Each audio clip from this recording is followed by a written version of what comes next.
اور کیبن میں موجود نرس حیرت سے سوچ رہی تھی کہ ابھی کچھ دیر پہلے اس کے ساتھی نرس زوار شاہ کی صورت کو دیکھ کر اس کے آگے پیچھے بچھی جا رہی تھی، لیکن اسے بالکل بے نیاز تھا، اور آخر کار وہ کلیگ جو تھی وہ زوار کو مغرور اور کھڑوس کا خطاب دیتی دوسرے وارڈ میں چلی گئی تھی۔ وہ بھی وہی مغرور بندہ زمین پر گھٹنوں کے بل بیٹھ کر سب سے بیگانہ ہو کر اس لڑکی کو تسلی دے رہا تھا۔ اس کے انداز سے لگ رہا تھا وہ لڑکی اس کی زندگی میں خاص اہمیت رکھتی ہے۔ سر کنزا میڈم ابھی تک نہیں آئی۔ مشل میڈم آئی تھی اور ابھی تک باہر نہیں نکلی، ان کی طبیعت بھی خراب لگ رہی ہے۔ فراز نے زوار کو کال کر کے بتایا تھا جس دن کنزا اس کے آفس سے نکلی تھی اسی وقت زوار نے اپنی ایک خاص ورکر کو اس کے پیچھے بھیجا تھا۔ اسے اس کی دماغی حالت ٹھیک نہیں لگ رہی تھی، اور پھر وہی ہوا کنزا حواس میں نہیں تھی، سامنے سے آتی گاڑی دیکھ نہ پائی اور اس کا ایکسیڈنٹ ہو گیا۔ فراز جو اس کے پیچھے ہی آ رہا تھا زوار کو بتا کر کنزا کو ہاسپٹل لے آیا۔ زوار کے کہنے کے مطابق وہ مکمل طور پر کنزا کی نگرانی کر رہا تھا۔ ہاسپٹل سے ڈسچارج ہونے کے بعد زوار نے اسے ایک اپارٹمنٹ لکھ کے دیا۔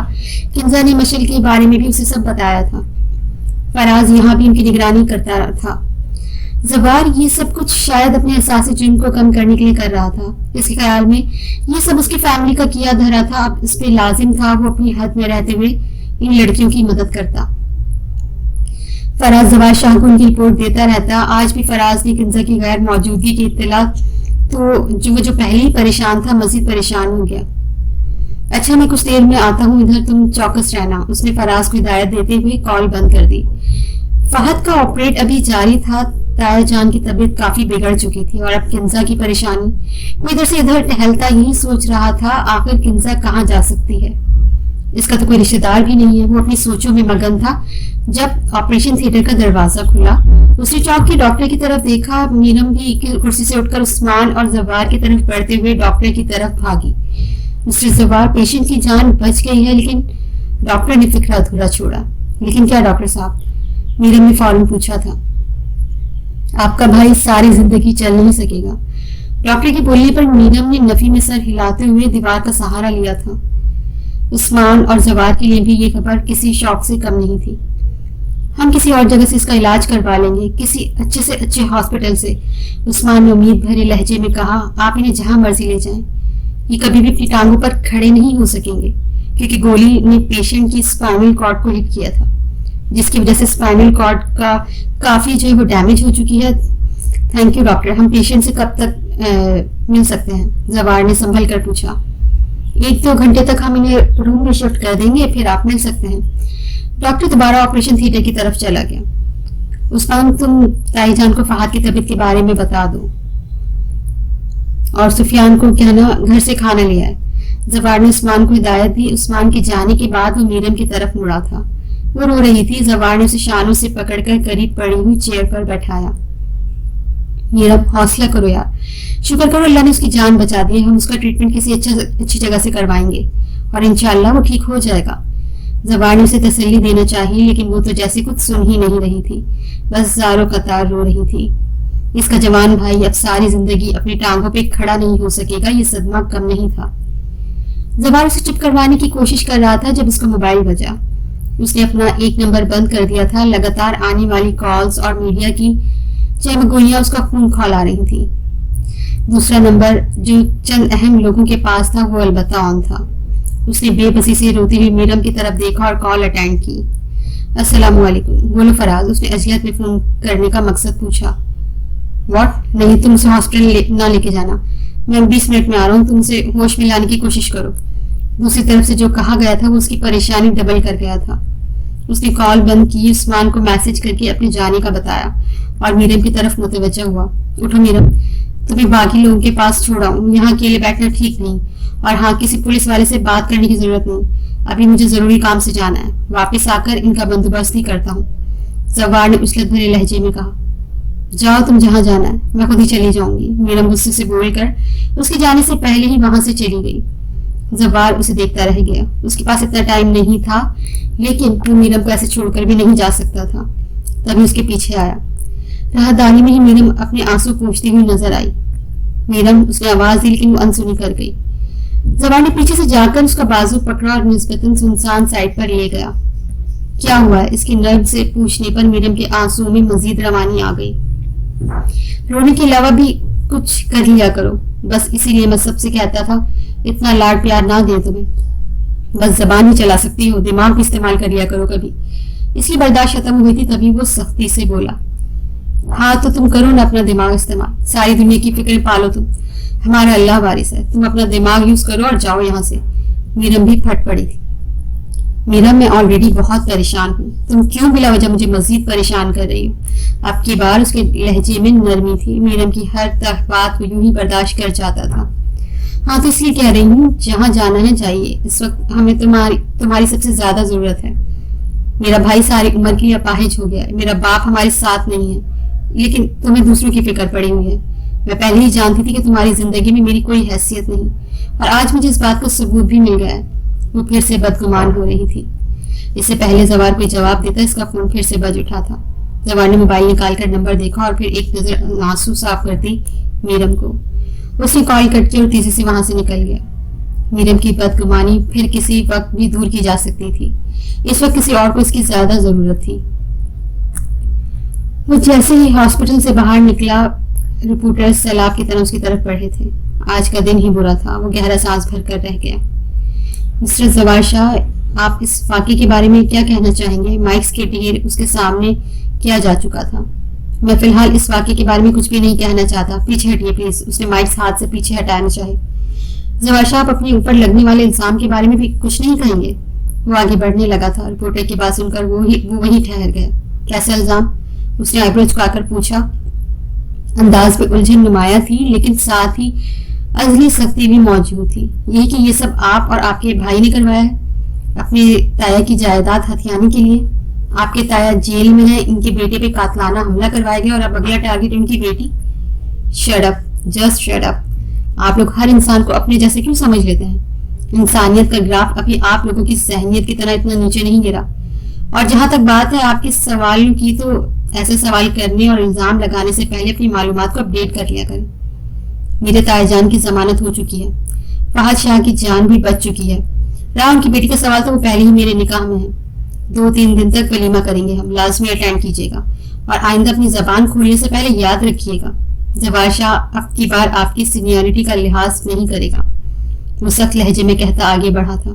اس کے انداز اور لہجے میں اتنی سختی تھی کہ دوبارہ کسی رپورٹر کو اسے روکنے یا سوال کرنے کی ہمت نہ ہوئی. مشل کو ہوش آ چکا تھا. بخار کی شدت کی وجہ سے وہ بے ہوش ہو گئی تھی. فراز زوار کے کہنے پر کئی دفعہ دروازہ ناک کر چکا تھا. بلاخر اس کی ڈپلیکیٹ چابی سے دروازہ کھولا تو مشل سامنے ہی فرش پر بے ہوش پڑی ملی تھی.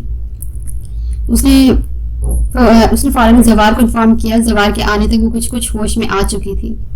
فراز اس کی کنڈیشن کے بارے میں بتا رہا تھا جب ادھر ادھر دیکھتے زوار کی نظر رائٹنگ ٹیبل پر پڑے پیپر اور پینسل پر پڑی.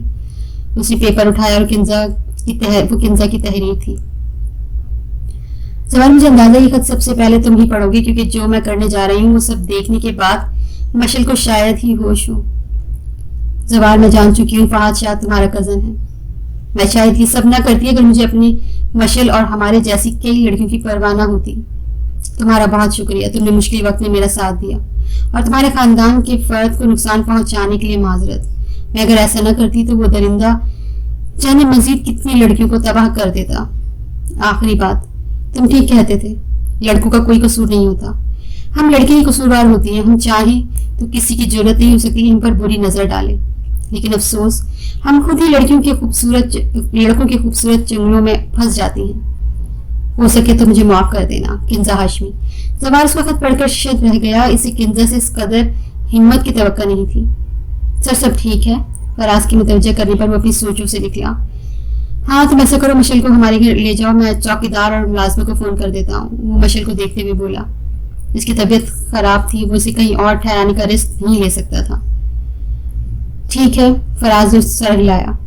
میں چلتا ہوں, تم پلیز احتیاط کرنا, مجھے تم پہ پورا اعتماد ہے. اور ہاں یاد رکھنا, اعتماد توڑنے والوں کو میں کبھی معاف نہیں کرتا. وہ فراز کے شانے پہ ہاتھ رکھ کر بہت کچھ جتا گیا. آپ فکر نہ کریں سر, میں آپ کا اعتماد کبھی نہیں توڑوں گا. فراز نے یقین دہانی کروائی. وہ سر ہلا کر اپارٹمنٹ سے نکل آیا. گاڑی میں بیٹھ کر اس نے چند ضروری کالز کی اور پھر کچھ دیر تک آنے والے وقت کے بارے میں پلان کرنے کے بعد گاڑی کا رخ دوبارہ ہاسپٹل کی طرف کیا. تائی جان بیٹے کی معذوری کے بارے میں جان کر بہت آزردہ تھی. ہاسپٹل آ کر وہ کچھ دیر ان کے پاس بیٹھا اور پھر ساری فیملی کو فہد سے ملوانے کے بعد گھر جانے کا کہا. مشعل کے بارے میں وہ ماما سے بات کر چکا تھا اور ماما کو کوئی اعتراض نہیں تھا.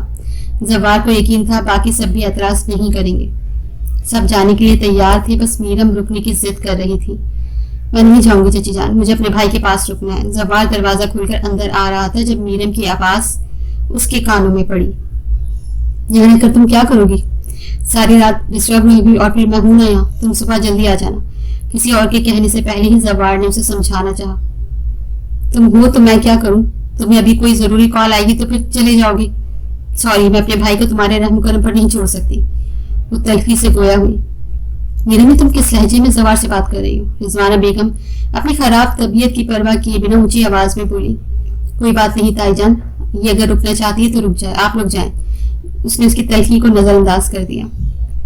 زوار, میں یہاں رک جاتا ہوں, تم صبح سے بھاگ دوڑ کر رہے, کچھ دیر ریسٹ کر لو. عثمان نے اسے جانے کی پیشکش کی. نہیں عثمان, ابھی مجھے یہاں کچھ معاملات دیکھنے ہیں. ڈی ایس پی صاحب کی کال آئی تھی, کچھ دیر تک وہ آئیں گے. ایسے میں میرا یہاں ہونا ضروری ہے. تم بس اپنا موبائل آن رکھنا, ایمرجنسی کی صورت میں تمہیں کال کر دوں گا, اس نے رسانی سے کہا. عثمان اس کی بات سمجھ کر سب کو لے کر چلا گیا. اب کمرے میں وہ دونوں موجود تھے. زوار اپنی جگہ پر کھڑے ہو کر اسے دیکھتا رہا. میرم اس کی نظروں سے خائف ہو کر کمرے سے جانے کے لیے اٹھی تھی. بیٹھ جاؤ, زوار کی آواز پر وہ رکی. میں فہد کے روم میں جا رہی ہوں, اس نے اپنے جانے کی وجہ بتائی.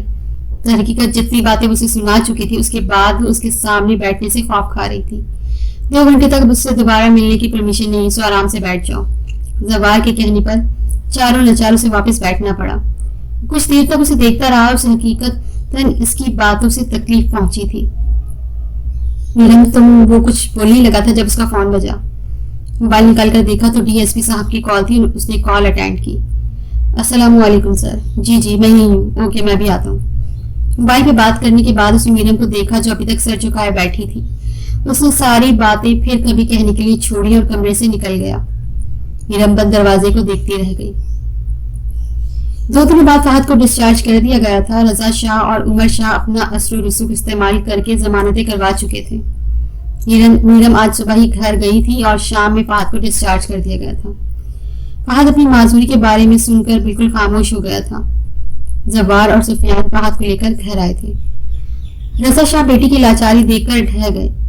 اپنی اس اولاد کے مستقبل کے لیے انہوں نے کیا کچھ نہیں کیا تھا اور وہی اولاد اپنا بوجھ خود اٹھانے سے بھی بے بس تھی. اس وقت سب فہد کے کمرے میں تھے. یہ سب میرے گناہوں کا نتیجہ ہے. میں کسی کی اولاد کے لیے اس طرح سوچتا تھا نا, اس لیے اللہ نے مجھے اپنی اولاد کا دکھ دکھایا ہے. یہ سب میرا اپنا کیا دھرا ہے. میں کسی کے ساتھ انصاف نہ کر سکا. میں قصوروار ہوں, سب کا میں قصوروار ہوں. رضا صاحب ذیانی انداز میں چیخ رہے تھے. سب ان کے انداز سے دکھی تھے. نائلہ پھپھو نے جا کر انہیں گلے لگایا. آپ اپنے گناہوں کی معافی مانگے بھائی صاحب, وہ معاف کرنے والا ہے. انشاءاللہ آپ کو بھی معاف کر دے گا. بھائی کی حالت دیکھ کر ان کا دل کٹ رہا تھا. میں نے تمہارے ساتھ بہت ظلم کیا ہے نائلہ. ساری عمر میری ہٹ درمی کی وجہ سے تم تنہا رہی. مجھے معاف کر دو, مجھے معاف کر دو. انہوں نے بہن کے آگے ہاتھ جوڑ دیے. نہ بھائی صاحب, مجھے گناہگار نہ کریں. میرے نصیب میں یہی سب لکھا تھا. وہ تڑپ کر بھائی کے جڑے ہاتھ چومنے لگی. تبھی عمر شاہ نے ان کے سر پر ہاتھ رکھا. نائلہ مجھے معاف کر دو. یہ سب ہماری کی گئی زیادتیوں کا صلہ ہے. ان کے لہجے میں نمی تھی. آپ دنیا سے کیوں کہہ رہے ہیں؟ بھائی تو بہنوں کا مان ہوتے ہیں. کچھ غلط بھی کریں تو بہنوں کے دلوں میں بال نہیں آتا. نائلہ بیگم کی بات پر دونوں بھائیوں کے آنسو نکل آئے. واقعی یہ عورت ذات کتنی عظیم ہوتی ہے, اور انہوں نے ہمیشہ عورت کو پاؤں کی جوتی سے بڑھ کر نہیں سمجھا تھا. آج انہیں اپنی سب غلطیاں یاد آ رہی تھی. اگلے دن زوار جیسے ہی گھر آیا, رضا شاہ نے اسے اپنے پاس بلا لیا. جی تائی جان, آپ نے بلایا؟ رضا شاہ اسٹڈی روم میں بیٹھے اپنی سوچوں میں مگن تھے. ہاں آؤ زوار بیٹا, بیٹھو یہاں. انہوں نے اپنی عادت کے برخلاف نرمی سے کہا. بیٹا وہ جو لڑکی یہاں رکی ہوئی ہے کیسی ہے؟ میرا مطلب اس کا بیک گراؤنڈ. وہ ڈائریکٹ اپنے مطلب کی بات پر آئے. مشل, زوار نے اس کا نام لیا. جی وہ کافی اچھی فیملی سے بلانگ کرتی ہے، بس کچھ پرابلمس کی وجہ سے یہاں ہے۔ زوار جواب دینے کے ساتھ ساتھ سوال کرنے کا مقصد سوچ رہا تھا۔ زوار بیٹا، سفیان اس لڑکی سے شادی کرنا چاہتا ہے، بظاہر تو مجھے بھی اس میں کوئی برائی نظر نہیں آئی، میں سفیان کی کافی حق تلفی کر چکا ہوں، اب میں چاہتا ہوں اس کی یہ خواہش تو پوری کر دوں، اس لیے تم سے بات کی ہے۔ رضا صاحب نے وضاحت کی۔ یہ تو اچھی بات ہے، اس کا بھائی آج ہی ابراڈ سے آیا ہے، کل تک وہ گھر چلی جائے گی، میں کل ہی اس کے بھائی اور مدر سے بات کروں گا۔ زوار کو سفیان کی پسند پر دلی خوشی ہوئی۔ ٹھیک ہے بیٹا۔ زوار کو یوں لگا جیسے وہ مزید بھی کچھ کہنا چاہتے ہو۔ تایا جان کیا بات ہے؟ آپ کھل کر مجھ سے شیئر کر سکتے ہیں۔ زوار نے شوکت رحمانی کے خلاف سب ثبوت کورٹ میں جمع کروا دیے ہیں اور ساتھ ہی اس کے سب ٹھکانوں کے بارے میں بھی بتا دیا ہے۔ یہ سب کر کے اپنی ضمیر کا بوجھ کچھ کم کرنا چاہتا تھا۔ میں اپنے کام سے مطمئن ہوں، لیکن انہوں نے بات ادھوری چھوڑی۔ لیکن کیا تایا جان؟ بیٹا وہ بہت گھٹیا آدمی ہے، اس کے کہنے پہ میں نے تمہیں ڈرانے کے لیے تم پہ فائرنگ کروائی تھی۔ میں تمہیں نقصان نہیں پہنچانا چاہتا تھا، لیکن میرے بندے کی غلطی کی وجہ سے تمہیں گولی لگ گئی۔ میں سب پہ بہت شرمندہ ہوں۔ ندامت بھرے لہجے میں انہوں نے کہا۔ تایا جان اس کی بات بتائیں، کیا ہوا؟ زوار کی چھٹی اس سے کچھ اشارے دے رہی تھی۔ زوار وہ میری فیملی کو نقصان پہنچانے کی دھمکی دے رہا ہے، اس لیے میں چاہتا ہوں میرم کی رخصتی کر دوں۔ اگر تمہیں کوئی اعتراض نہ ہو تو انہوں نے جھجکتے ہوئے کہا۔ اپنے منہ سے بیٹی کی رخصتی کی بات کرنا یہ کچھ معیوب سا لگ رہا تھا، لیکن مجبوری تھی۔ تایا جان آپ سیدھی طرح کہیں، اس نے میرم کے حوالے سے دھمکی دی ہے۔ سوری تایا جان، لیکن یہ سب آپ کی وجہ سے ہے۔ ایک دفعہ پہلے بھی وہ میرم پر حملہ کروا چکا ہے۔ سچ شکر میں وہیں تھا، اس لیے کوئی نقصان نہیں ہوا۔ آپ پریشان نہ ہوں، میرے پاس اس کا خاص بندہ موجود ہے جس نے میرم پر حملہ کیا تھا۔ میں شوکت رحمانی کو ایسا پھنساؤں گا کہ پھر وہ جتنے مرضی ہاتھ پاؤں مارے لیکن باہر نہیں نکل سکے گا۔ زوار کی رگیں ابری ہوئی تھی۔ میرے پہ حملہ کب ہوا؟ وہ ٹھیک تو نہیں تھی نا؟ زوار کے انکشاف پر وہ دہشت زدہ تھے۔ جی وہ بالکل ٹھیک تھی، اور جب تک میں ہوں تب تک اسے کوئی نقصان نہیں پہنچا سکتا۔ آپ رخصتی کی تیاری کریں، پرسوں رخصتی ہوگی اور اس سے اگلے دن ولیمہ ہوگا۔ بابا جان سے ڈسکس کر لیجیے گا، میں اب چلتا ہوں۔ زوار سب کہتے رضا شاہ کو سوچوں میں چھوڑ کر وہاں سے اٹھ کر نکل گیا۔ کمرے میں آتے اس نے غصے سے دروازہ بند کیا۔ وہ ایک دفعہ شوکت رحمانی کو موقع دے چکا تھا، اتنی لاچاری سے وہ اپنا بندہ مانگ رہا تھا، لیکن زوار نے انکار کر دیا اور اب پھر اس نے دھمکی دی تھی۔ شوکت رحمانی اب تمہیں مجھ سے کوئی بھی نہیں بچا سکتا۔ زوار نے برداشت کی انتہا پہ جا کے سوچا۔ اگلا دن اس کے لیے بہت مصروف تھا۔ مشل کے بھائی سے بات کر کے اسے ساری تفصیل سے آگاہ کیا۔ اس کا بھائی اپنی بیوی کی حرکت پر بہت شرمندہ تھا۔ اسے ابھی بھی اس کی بیوی نے یہی بتایا تھا کہ مشل کسی ٹور پر گئی ہے۔ اسے بنا اجازت جانے پر غصہ تو آیا، لیکن پھر پریشانی نے گھیر لیا۔ اب زوار شاہ کی حقیقت بتانے پر وہ ششت رہ گیا۔ اسی وقت وہ مشل کو لینے ان کے گھر آ گیا۔ مشل بھائی کو دیکھ کر سہم گئی، پتہ نہیں بھابھی نے کیا کیا بتایا ہوگا، وہ سوچ کر رہ گئی۔ لیکن بھائی نے جب گلے لگایا تو وہ بے اختیار رونے لگی۔ وہ بہت شرمندہ تھا۔ مشل جاؤ اپنا ضروری سامان لے آؤ، احمد تمہیں لینے آیا۔ زوار کی آواز پر مشل نے بھائی کی طرف دیکھا۔ احمد نے اس بات میں سر ہلایا۔ کتنا مشکل تھا اپنے لیے بہن کی آنکھوں میں بے اعتباری دیکھنا، اور یہ سب اس کی بیوی کی لگائی ہوئی آگ تھی۔ بہن قصوروار تھی، لیکن ایک حد تک۔ وہ ادھر ہوتا تو کبھی اسے لاوارثوں کی طرح نہ رہنا پڑتا۔ مشل خوشی سے اپنے کمرے کی طرف بھاگی۔ راستے میں سفیان سامنے آ گیا۔ چلو سب کچھ پیک کر کے نہ لے جانا، بس ضروری سامان لے کر جانا، کیونکہ واپس تو تمہیں یہی آنا ہے۔ سفیان کی بات پر مشل نے حیرت سے اس کی طرف دیکھا۔ ایسے کیا دیکھ رہی ہو؟ سچ کہہ رہا ہوں، آج کل میں بابا آئیں گے تمہارے گھر۔ سفیان نے اس کی بے یقینی پر مسکرا کر کہا۔ میں آپ کے قابل نہیں ہوں، میں کیسی ہوں آپ نہیں جانتے، اس نے سفیان کے جذبے لٹاتی آنکھوں سے نظریں چرا کر کہا۔ وہ کبھی بھی اس شخص کو دوبارہ نہیں دیکھنا چاہتی تھی جس نے اس کی زندگی تباہ کرنے کی کوشش کی تھی۔ کچھ یہ کہ ہمیشہ کے لیے اس کے گھر میں رہنا، کبھی بھی نہیں۔ اس میں اتنا حوصلہ نہیں تھا۔ میں سب جانتا ہوں، تمہیں کچھ بھی بتانے کی ضرورت نہیں، اور جب مجھے تمہاری ماضی سے کوئی سروکار نہیں تو تمہیں بھی سب یاد نہیں کرنا چاہیے۔ اور ایک بات اور، میں تمہیں اس گھر میں نہیں رکھوں گا۔ میری اپنی کمائی سے بنا ہوا گھر ہے جو اس جتنا تو نہیں لیکن پھر بھی خوبصورت ہے، اور مجھے یقین ہے تمہارے آنے سے وہ گھر اس گھر سے کہیں زیادہ خوبصورت ہو جائے گا۔ اب بتاؤ، عثمان شاہ آپ کو اپنے جیون ساتھی کے طور پہ قبول ہے؟ ساری بات سنجیدگی سے کرتے وہ آخر میں پٹری سے اترا تھا۔ مچھلی مسکراتے ہوئے اقرار میں سر ہلایا اور کمرے کی طرف بھاگی۔ اگر رب تعالیٰ اس کے نصیب پہ اتنا کیئرنگ بندہ لکھ رہا تھا تو اسے کیوں کر کوئی اعتراض ہوتا؟ مشل نے کمرے میں آ کر مسکراتے ہوئے سوچا۔ رخصتی بہت ہی سادگی سے ہوئی تھی۔ زواج سارا دن گھر سے باہر گزار کر رخصتی کے وقت 1 گھنٹے کے لیے آیا تھا، اور میرم کو اپنے کمرے میں لا کر کپڑے چینج کر کے فوراً چلا گیا۔ نصرت بیگم کے منع کرنے کے باوجود وہ ضروری کام کہہ کر چلا گیا تھا۔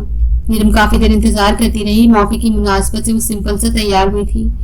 میرون اور گرین کلر کی فراک میں وہ بہت خوبصورت لگ رہی تھی، لیکن جس کے لیے وہ تیار ہوئی تھی اسے ایک نظر دیکھنا بھی گوارا نہیں کیا۔ اپنی اتنی بے وقتی پر وہ روتے ہوئے اٹھی اور چینج کر کے بیڈ پر لیٹ گئی۔ وہ پہلے اس کی طرف سے بہت بدگمان تھی اور اب کی بار تو اس کا دل بری طرح ٹوٹا تھا۔ صبح وہ 10 بجے چچی جان کے اٹھانے پر اٹھی تھی۔ اس نے ادھر تو دیکھا، وہ کہیں نہیں تھا، یعنی ساری رات وہ گھر نہیں آیا۔ اس کا دل کٹ کر رہ گیا۔ میرو بیٹا اٹھ جاؤ، زوال کی کال آئی تھی، وہ کہہ رہا تھا ٹائم کے مطابق سب 2 بجے ہال میں موجود ہوں، اس لیے اب اٹھ جاؤ، ناشتہ کرو اور پھر عالیہ کے ساتھ پارلر چلی جانا۔ انہوں نے پیار سے اسے اٹھنے کا بولا۔ جی چچی جان، میں بھی فریش ہو کے آتی۔ دل ہر چیز سے اچاٹ تھا، لیکن اپنی فیملی کو وہ کبھی بھی کسی کام سے انکار نہیں کر سکتی تھی، تبھی بیڈ سے اٹھی۔ میرم زوال کی طرف سے دل برا نہ کرنا، وہ بہت مصروف تھا تبھی نہیں آ سکا۔ مجھے معلوم اس نے غلط کیا، لیکن اب گھر آئے گا تو تم منہ نہ بنانا بلکہ اچھی طرح اس کے کان کھینچنا۔ چچی جان کے انداز پر اس نے بے دلی سے مسکرا کر سر ہلایا اور کپڑے نکالنے لگی۔ 2:30 بجے وہ عالیہ بھابھی کے ہمراہ ہال میں پہنچی تھی۔ سارا ہال مہمانوں سے بھرا ہوا تھا۔ زوال نے اپنی جان پہچان کے سبھی لوگوں کو بلایا تھا۔ وہ جیسے اسٹیج پر پہنچے، اسٹیج پر موجود زوال سے دیکھتا رہ گیا۔ پنک کلر کی خوبصورت شرارے میں وہ کوئی پری لگ رہی تھی۔ زوال کی دیکھنے پر عثمان ہلکا سا کھنکھارا۔ زوال خفت سے ادھر دیکھنے لگا۔ میرم سنجیدہ چہرہ لیے اسٹیج پر بالکل اس کے ساتھ بیٹھ چکی تھی۔ زوال خود بھی بلیک سوٹ میں نظر لگ جانے کی حد تک پیارا لگ رہا تھا۔ دونوں کے جوڑے کو چاند سورج سے تشبیہ دی جا رہی تھی۔ ساری تقریب میں زوال اس کی طرف دیکھنے سے دانستہ گریز کر رہا تھا۔ جانتا تھا جیسے اس پر نظر پڑے خود پہ اختیار نہیں رہنا، اور اتنے لوگوں کی موجودگی میں وہ بے اختیار ہونا نہیں چاہتا تھا۔ 6 بجے تقریب اختتام کو پہنچی تو زوال سب کو سی آف کر رہا تھا۔ میرم تھک چکی تھی، سو عالیہ بھابھی سے گھر جانے کا کہا۔ اس کی تھکاوٹ کو مد نظر رکھتے ہوئے سفیان کے ساتھ عالیہ اور اسے گھر بھیج دیا گیا۔ باقی سب ابھی مہمانوں کو الوداع کرنے میں مصروف تھے۔ گھر پہنچتے ہی وہ اپنے کمرے کی طرف بڑھی، لیکن بھابھی نے ٹوک دیا۔ تم زوال کے کمرے میں جاؤ میرو۔ بھابھی میں بہت تھکی ہوئی ہوں، پلیز اپنے کمرے میں آرام کرنا چاہتی ہوں، اس نے تھکن سے چور لہجے میں کہا۔ وہ زوال کے روم میں جانا نہیں چاہتی تھی، دل جانے پہ راضی نہیں ہو رہا تھا۔ اچھا ایسے کرو، ابھی یہی لاؤنج میں بیٹھو، میں تمہارے لیے چائے لے کر آتی ہوں، پھر جہاں جانا ہو چلی جانا۔ عالیہ بھابھی کی بات اسے ماننی پڑی۔ چائے پینے کے بعد وہ اٹھی تھی جب رضوانہ بیگم اور رضا شاہ آ گئے۔ میرو کہاں جا رہی ہوں؟ رضوانہ بیگم نے حیرت سے پوچھا۔ اپنے کمرے میں، اس نے رک کر جواب دیا۔ تمہارا کمرہ اب زوال والا ہے، سو ادھر جاؤ، رضوانہ بیگم نے سختی سے کہا۔ میرم نے مجبوراً اپنا رخ زوال کے روم کی طرف کیا۔ وہ باپ کے سامنے ماں کو کیا بتاتی؟ اس کے کمرے میں آ کر اس نے شیشے کے سامنے کھڑے ہو کر غصے سے ایئر رنگز اتارے۔ دوپٹے کی پنس کھولنے کے لیے ہاتھ سر پہ کیا ہی تھا جب پیچھے سے دروازہ کھول کر زوال آئے۔ ارے ارے یہ کیا کر رہی ہو؟ جس کے لیے تیار ہوئی ہو اسے دیکھنے کا شرف تو عطا کر دو، زوال نے اس کے نزدیک آ کر کہا۔ غلط فہمی ہے تمہاری کہ تمہارے لیے تیار ہوئی ہوں۔ وہ ایک لمحے کو رکی تھی اور پھر اسے جواب دے کر آنکھوں میں آئے پانی کو چھپانے کے لیے رخ موڑ گئی۔ زوال نے اسے شانوں سے پکڑ کر اپنے سامنے کیا۔ میرم نے اس کے ہاتھ جھٹکنے چاہے لیکن گرفت مضبوط تھی، وہ اسی لیے بیڈ پر آ گیا۔ ناراض ہو؟ اسے بیڈ پر بیٹھا کے ساتھ بیٹھ کر نرمی سے پوچھا گیا تھا، اور میرم کے ضبط کی انتہا بس اتنی ہی تھی۔ کب سے رکے آنسو اب زور و شور سے بہہ رہے تھے۔ زوال نے اسے روتے دیکھ کر اپنے ساتھ لگایا اور میرم کچھ دیر تک روتی رہی۔ پھر جب زوال کے اتنا نزدیک ہونے کا خیال آیا تو فوراً پیچھے ہوئی۔ زوال اس کی حرکت پر مسکرایا۔ مجھے پتا ہے میرو، کل میں نے بہت برا کیا، لیکن یار سچ میں سب تمہاری خاطر کیا۔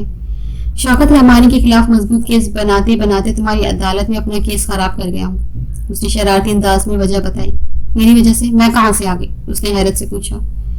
اس نے تم پر پہلے بھی اٹیک کروایا تھا اور اب پھر تایا جان کو دھمکی دی تھی، بس اسی لیے میں اس کے خلاف قانون کی حدود میں رہتے ہوئے ایسا کیس بنانا چاہتا تھا کہ وہ ساری عمر سلاخوں سے باہر نہ نکل سکے۔ الحمدللہ میں نے اپنے مقصد میں کامیاب ہو گیا ہوں۔ آج کی ہی پیشی پہ اسے عمر قید کی سزا ہوئی ہے۔ اگر کل بھاگ دوڑ نہ کرتا تو آج اس نے رہا ہو جانا تھا، اور میں کوئی ایسا رسک نہیں لینا چاہتا تھا، تبھی تمہیں کل زندگی میں پہلی دفعہ جان بوجھ کر ہرٹ کر گیا۔ زبان نے اسے وضاحت دی۔ میرم کا دل اس کی طرف سے بالکل صاف ہو گیا۔ جس سے پیار ہو ان سے زیادہ دیر ناراض کہاں رہ جا سکتا ہے؟ اس سے پہلے تو جیسے کبھی ہرٹ نہیں کیا۔ میرم نے اپنا ہاتھ اس کے ہاتھوں سے نکالتے ہوئے کہا، اچھا ذرا بتانا مجھے کب کب ہرٹ کیا ہے میں نے شہزادی صاحبہ کو؟ اس کے طرز مخاطب پہ میرم کو ہنسی آئی تھی، چھپا گئی۔ ابھی اس دن کی ہی بات ہے جب ہم سب کو تمہاری ضرورت تھی لیکن تم ایک کال پر کسی اور کی طرف بھاگے تھے، میرم نے اسے یاد دلایا۔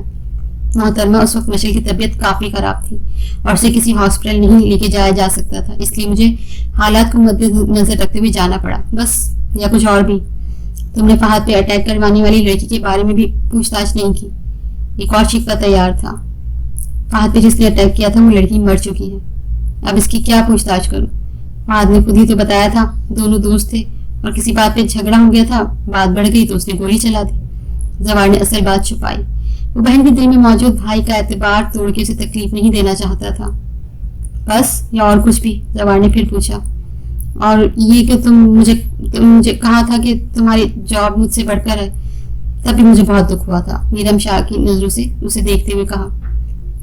مجھے تم سے بڑھ کر میری زندگی میں کچھ بھی نہیں ہے، یہ کام میرا پیشن ہے، اگر تمہیں اس سے کوئی پرابلم ہے تو میں چھوڑ دوں گا، اب بس میں مزید کوئی صفائی نہیں دوں گا، تمہارے شکے تو مجھے لگتا ہے ساری رات ختم نہیں ہوں گے۔ زوار نے اسے گھورتے ہوئے کہا۔ اب ایسی بھی بات نہیں ہے، بس تھوڑے سے اور ہیں۔ میرم نے اس کی بات کی نفی کی۔ ہاں میں اندازہ کر سکتا ہوں تمہاری تھوڑے سے شکووں پہ بھی کتاب لکھی جا سکتی ہے، اس لیے میں اس خوبصورت رات کو تمہارے بے بنیاد شکوے سن کے نہیں گزارنا چاہتا۔ زوار نے اسے اپنی نزدیک کرتے ہوئے دھیمے سے کہا۔ میرم نے شرماتے ہوئے اس سے دور ہونا چاہا۔ بس کرو یار، اب میں تمہاری نہیں سنوں گا، ابھی تو میری ساری محبت لوٹانے کا ٹائم آیا اور تم پھر بھاگ گئی ہو۔ اس نے اس کے دور جانے کی کوشش پہ چوٹ کی۔ محبت؟ میرم نے تھوڑی حیرانگی سے کہا۔ ہاں محبت، وہی محبت جو آج تک تمہیں ڈائریکٹ الفاظ میں نہیں بتا سکا اور تم سدا کی بیوقوف محسوس نہیں کر سکی، بس مجھ سے بدگمان ہی رہی ہو۔ زوار کی بیوقوف کہنے پہ میرم نے ناراضگی سے اسے دیکھا۔ میرم شاہ، زوار شاہ تم سے بہت پیار کرتا ہے۔ زوار شاہ تمہارے عشق میں نکما ہو چکا ہے، اسے خود بھی نہیں پتا چلا کب میرم شاہ اس کی رگوں میں خون کی طرح دوڑنے لگی۔ زوار شاہ اس محبت کی ابتدا سے واقف ہے، نہ انتہا سے، اسے بس اتنا پتا ہے کہ وہ میرم شاہ کا دیوانہ ہے۔ میرم شاہ کے ہونے سے زوار شاہ کی سانسیں چلتی ہیں، زوار شاہ کا ہونا نہ ہونا اس کی انگلیوں سے مشروط ہے۔ اس نے میرم کو خود میں سموتے ہوئے کہا اور میرم محبت کی اس خوبصورت اظہار پر بے ساختہ اس کے سینے میں سر چھپا گئی۔ محبت کی خوبصورت جل ترنگ نے ان کے گرد اپنے رنگ بکھیر دیے تھے۔ عشق دیوی نے ان دونوں کو اپنے پروں میں چھپا لیا تھا اور وہ دونوں اپنے ملن پر مسرور اور رب کا شکر گزار تھے۔